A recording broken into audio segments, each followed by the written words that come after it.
My fiancée ghosted me a week before the wedding. No calls, no explanation. So I sold the ring and canceled everything. Then she showed up crying at my job. I'm 32 male, Matthew. Or, I was 32 and about to be a husband. Now, I'm just 32 with a stack of cancellation receipts. It started 8 days ago, a week before the wedding. Lisa, 29, was supposed to meet me. We had a final venue meeting the next morning. Last-minute stuff, table placements, meal counts. She never showed. 7 p.m. texted. No reply. 8 p.m. called. Voicemail. Odd. Her phone was usually surgically attached to her hand. 9 p.m. that gut knot started. Called again. Voicemail. I called her sister Ashley. Hadn't heard from her. Called her parents. Same. Panic. By midnight I was frantic. Called friends. Drove past her apartment. Dark, car gone. This wasn't Lisa. She was a planner, an over-communicator. To just vanish? Unthinkable.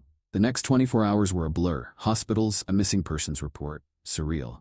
Her family was a wreck. I was torn between terror, something awful had happened, and a creeping dread of a more personal betrayal. Day 3, police found her. Safe.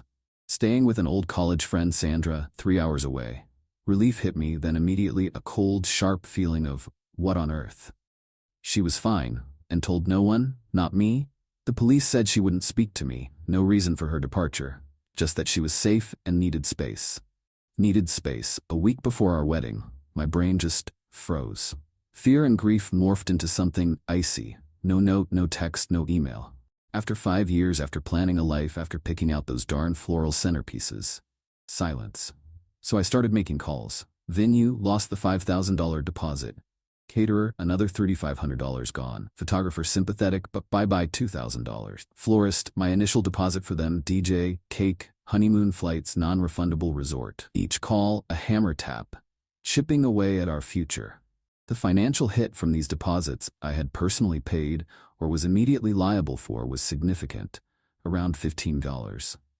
Her parents had paid for her dress separately and were supposed to cover the bulk of the flower costs directly with the florist later.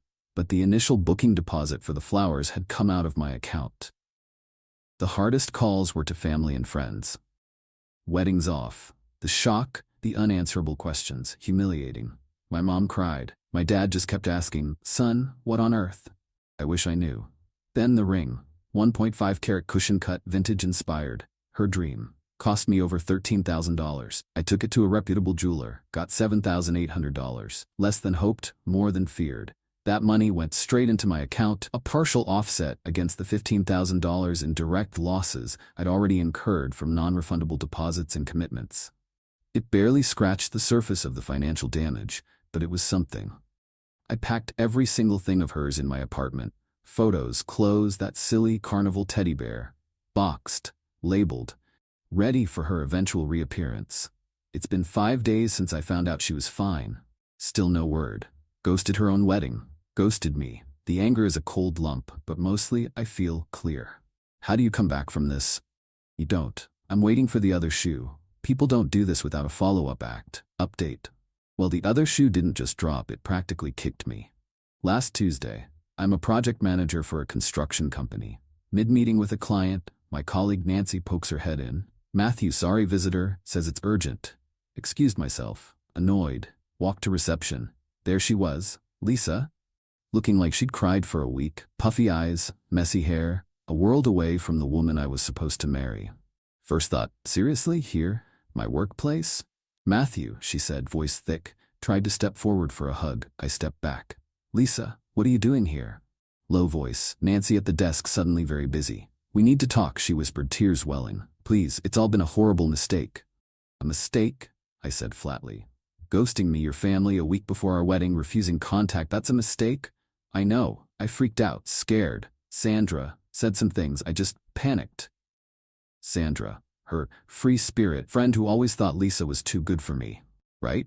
So you ran off, no word, for 3 weeks. Didn't know how to face you, ashamed. Matthew, I still love you, I want to fix this. She reached for my hand. I pulled it away. Fix this? Disbelief. Lisa, there's nothing to fix, it's done. I canceled everything, weddings off, permanently. Her face crumpled. No, you can't mean that. We can rebook. Tell everyone I had a family emergency. A health scare. Smooth it over. The sheer entitlement was stunning. Smooth it over? Like a spilled drink, not a life detonation? Lisa, I sold the ring. That stopped her. Jaw dropped. You, what? Sold it. As I said, I lost over for $15,000 in non-refundable deposits I'd personally paid. The $7,800 from the ring barely made a dent, but it was necessary. You sold my ring? Voice rising. That was my ring. My grandmother's setting was the inspiration. How could you? Okay, now anger. Your ring? I bought it for a wedding you abandoned, a symbol of a commitment you spat on. Inspiration doesn't make it an heirloom when I paid. But the money, she sputtered. What about it? I asked, calm. It partially covered the venue, caterer, honeymoon, consequences of your actions, which still left me massively out of pocket. She stared. You have to give it to me. That money is partly mine. We were getting married. Were. Past tense. No, I don't have to do anything except protect myself from further damage. My boss, Mr. Donaldson, stern but fair, walked out, drawn by her voice. Glanced at Lisa, then me, eyebrow raised. Everything all right, Matthew? Personal matter, Mr. Donaldson. Being resolved, I said, giving Lisa a get-out look. Lisa appealed to him. He sold my engagement ring, canceled our wedding without talking to me, she wailed. Mr. Donaldson looked uncomfortable. Ma'am, this is a business, I cut in. Lisa, this is inappropriate. Leave, now. But Matthew, our families, the deposits my parents paid. Your parents paid for your dress, which I assume you still have. They were supposed to pay the florist the remaining balance directly, but they hadn't. When I canceled the florist contract, I got stuck with their $1,400 cancellation fee because I made the initial booking. That fee added to my already huge losses the ring money only fractionally covered. I have receipts for everything. You can discuss those charges with your parents. She looked slapped, ugly, crying now. You're so cruel. Cold. I made a mistake. Don't I deserve compassion? Compassion? Ice in my voice. Use that up, wondering if you were dead in a ditch. Want compassion? Start with an actual apology, an explanation that isn't blaming your friend. And don't accost me at my job, demanding money from a ring you forfeited when you fled, especially when I'm still dealing with the financial fallout you caused, including bills your parents should have paid. I dislike you intensely, she screamed. Colleagues staring, cheeks burned but resolve hardened. Feelings becoming mutual. Security can show you out. She glared venomously, spun, and stormed out, nearly tripping over a plant. Mr. Donaldson. Well, that was a lot. You okay, son? Peachy. But I was shaking. Not fear. Audacity. She didn't just want forgiveness. She wanted an eraser, expecting me to foot the bill. Later, her mother, Margaret, called. Oh, joy. Update, Margaret. Lisa's mom. Always concerned with appearances, polite but judgmental. Her call a few hours after Lisa's office flameout. Matthew, dear, she began, faux sweetness dripping. Lisa is beside herself, distraught. I can imagine, I said dryly. Screaming in someone's workplace is tiring. Sharp intake of breath. No need for sarcasm. The poor girl made a mistake. A big one, yes. Her father and I are deeply disappointed. But she's realized her error, wants to make amends. Her amends involved demanding I reinstate a canceled wedding and give her money from a ring I sold to partially cover her mess. A mess that still left me thousands in debt. That's delusion, Margaret. She was upset about the ring, naturally, Margaret said, glossing over it. Sentimental value, the design. The design she picked from a catalog. Sentiment was in the commitment she abandoned. Matthew, Margaret's voice firmed. This isn't just about feelings. There are considerable costs. We paid for her expensive dress, and we'd given you two a substantial monetary gift for your honeymoon. $5,000. Given the wedding is off, by your hand with the cancellations. I almost laughed. Hold on, Margaret. Wedding's off because Lisa vanished, causing me emotional distress and massive financial loss. I canceled because the bride was MIA. Your $5,000 gift went into our joint wedding fund spreadsheet. It clearly shows allocation to the non-refundable Maldives resort Lisa insisted on. I have bank statements and payment confirmations. Want them? Silence. Then improper for you to have kept that money. Improper? Quite annoyed now. What's improper is your daughter vanishing, leaving me with pieces and bills. That $5,000 covered 2/3 of the lost honeymoon. I absorbed the rest, plus all other deposits I'd made. The ring money only partly offset my initial losses. It didn't make me whole. Itemizing? What? She asked when I mentioned my next step.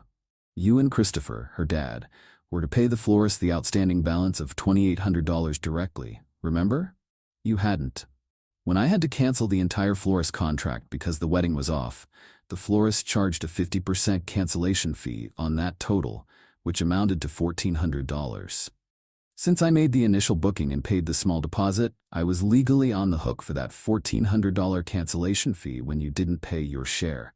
I had to cover it, adding further to my significant personal losses from this whole fiasco. Outrageous. You're trying to extort us. No, Margaret. Calm, dangerous voice, stating facts. Lisa's actions led to these costs. The ring money only softened the blow of my own direct losses. Your $5,000 gift went to the honeymoon we never took. Now, on top of all that, I also had to cover the florist cancellation fee that arose entirely because you and Christopher didn't fulfill your commitment to the florist before Lisa disappeared. There is no profit for me. Only a massive headache and a broken engagement that's cost me a fortune. Sputtering. Lisa said you were cold. She was right. After all she's been through. All she's been through, Margaret? What about me? Our families, friends, the worry, canceled plans, embarrassment? She just got scared. Young girls do these things. She's 29, Margaret, not 19. Decent people don't do these things. They communicate, take responsibility. This went on. Astounding entitlement. She genuinely believed because Lisa was sorry, a sorry I hadn't heard meaningfully, all burdens should vanish or be mine. Even suggested I apologize to Lisa for selling her ring and not being understanding at my job. Enough. Margaret, listen. I'm done. I'm sending you, Christopher and Lisa, an itemized list of all wedding-related expenses that I managed or was left financially responsible for. This includes payments I made, deposits I lost, and liabilities I had to cover when others defaulted, like your florist bill. It will clearly show by whom these costs were originally contractually owed or who caused the loss. It will demonstrate that no one's profiting, least of all me, and will clearly state the $1,400 florist bill I covered on your behalf. Reimburse me for that $1,400 or not, your choice. But further demands or harassment will get a cease and desist from an attorney. Clear? Dead quiet. Then it clipped, you wouldn't dare. Try me. Hung up. Hands shaking. Not pleasant. But rage was a clean fire. They thought they could bully me into paying for Lisa's enormous mistake. Next day I did it. Meticulous spreadsheet. Every vendor for shared items, every deposit I paid, dates, scanned receipts, highlighted the florist cancellation fee I was forced to cover, attached ring sale proof and how that only partially offset my own initial list of losses, 3 copies, registered mail, return receipt. For Lisa, for her parents. Then, the fun. Lisa wasn't just staying with Sandra. After Lisa's office stunt, heard via grapevine from Nancy's venting, Sandra apparently told Lisa to own her stuff or leave. So Lisa was back with her parents. My spreadsheet landed mid-reunion. Text from Ashley, Lisa's sister, days later. Ashley, Matthew, Mom and Dad got your documents. And Lisa, WW3 here. Just wanted to say, I'm sorry, you didn't deserve it. Replied, thanks Ashley, appreciate that. The revenge wasn't vindictive, it was clarity. Consequences. They wanted to muddy waters, make me the bad guy. Spreadsheet was my factual weapon. Heard Lisa tried spinning a story to mutual friends about me getting cold feet, being controlling, she had to escape. After her job meltdown. Audacity. But my calm explanation, her public meltdown, it contrasted sharply. People talked, not kindly about her. Her victim narrative backfired, especially when her financial demands leaked, likely via Margaret. Fallout was simple. Her actions, her consequences. No drama, just paperwork and truth. Still no florist fee reimbursement. Don't expect it, but they know. And they know their demands are baseless because my documentation clearly shows I was left holding the bag for their portion too. Small victory. Update. It's been a while. Life annoyingly just keeps going. After I sent that registered mail of financial truth, the initial explosion, per Ashley, settled in silence. Blessed, golden silence. No more calls from Margaret, no tearful, manipulative ambushes from Lisa, no angry emails from Christopher, her dad, who I always figured was quietly baffled by his family anyway.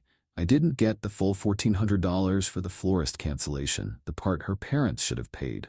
Knew I wouldn't. Prying money from a self-righteous Margaret? Easier to baptize a cat. The principle was asserted. The spreadsheet detailed my complete financial burden, including covering their lapse. What I did get was a gem from Ashley about a month ago. We'd kept sporadic, cautious contact. Ashley, you are not going to believe this, or maybe you will. Lisa tried to get mom and dad to pay for a healing retreat for trauma from the wedding cancellation, cost $3,000. I replied, and did they? Dad actually said no, flat out. Said her healing could start with getting a job and paying back the deposits they did lose on her dress alterations and a few other bits they'd prepaid for directly, things that weren't even on your list of shared financial responsibilities you had to settle. Mom silent treatment for dad. Lisa hysterical. Circus.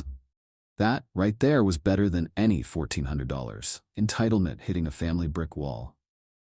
Christopher finding his voice. Good on him. And Ashley's clarification confirmed my spreadsheet correctly, focused on my direct and consequential losses. Lisa, from what Ashley and others say, isn't thriving. Her victim plan crumbled. The workplace stunt made her look unhinged. Her bad-mouthing of me was clumsy, easily refuted. Many former mutuals saw her behavior. Some offered me support. Others faded, understandable. Friendship culls happen. She's apparently still with her parents. Job hunt not going well. Anything she's qualified for is beneath her after her trauma. The world isn't bending to her narrative. The artifact of this mess for me is that spreadsheet. Saved, not for money, but as a reminder. Strategy, not just emotion, works. Line in the sand, armed with facts about the financial burdens I was forced to carry. As for me, first month was rough. Not just anger, but sheer bafflement. The why. Probably never get a satisfying answer. People like that rarely make sense to anyone but themselves. But the clarity from my first post stuck, like a filter removed. See things, people, more clearly. Sold our couch, bought a new one just for me, reclaimed my space, gym more regularly, great stress relief, reconnected with neglected friends, works good. Mr. Donaldson actually gave a nod of respect after the incident. Handled that like a professional, Matthew. Small things matter. Dating? Definitely not. Not yet. Trust feels daunting, but not bitter. Trying not to be. Focusing on myself, career, friendships, healing, I guess, my way. No 3-calorie retreat needed. Sometimes late at night, a flicker of old hurt, betrayal, the imagined future, but it passes quicker, replaced by quiet satisfaction. Not loud victory, but calm assurance. I handled an impossible situation with dignity, strength. Didn't let her destroy me, my finances, or reputation. She faced consequences, natural ones. No over-the-top revenge, just steady fallout from a terrible choice. That feels more real, more satisfying than any drama. She made her bed, now she's lying in it, with her parents complaining. I'm sleeping just fine.